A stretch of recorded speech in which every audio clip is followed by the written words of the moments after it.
শীতকাল এলো, কনকনে ঠান্ডা বাতাস বইতে শুরু করেছে।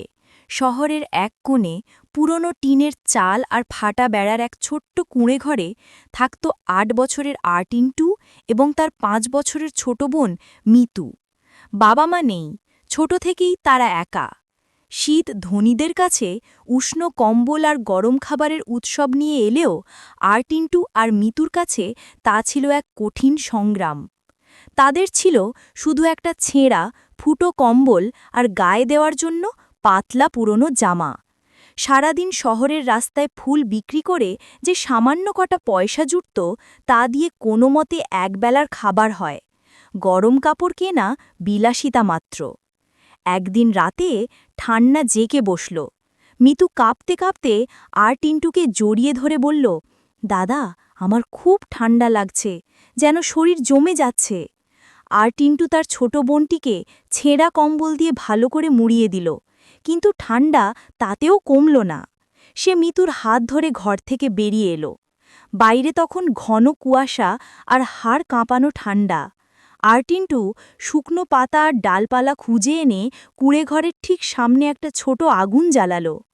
আগুনের মৃদু হলকা দেখে মিতুর চোখ দুটো খুশিতে চিকচিক করে উঠল।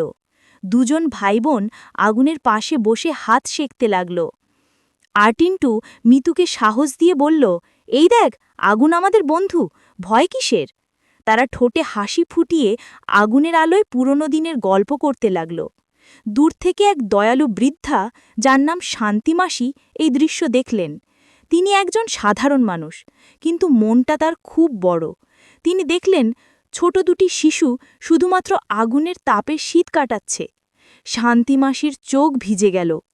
তিনি দৌড়ে বাড়ি গেলেন এবং তার পুরনো কিন্তু গরম শাল, একটা উলের টুপি এবং কিছু রান্না করা পিঠে নিয়ে এলেন। শান্তিমাসি এসে আর্টিন্টু আর মিতুকে আদর করে শাল আর টুপি পরিয়ে দিলেন। গরম পিঠে হাতে পেয়ে মিতু আনন্দে চিৎকার করে উঠল। আর্টিন্টু কৃতজ্ঞতায় শান্তিমাসির পা ছুঁয়ে প্রণাম করল।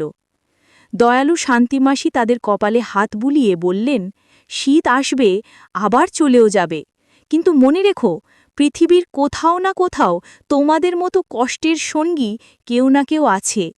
সেই রাতে আর্টিন্টু আর মিতু উষ্ণ পোশাকে ভরা পেটে শান্তিমাসির দেওয়া ভরসা নিয়ে ঘুমালো।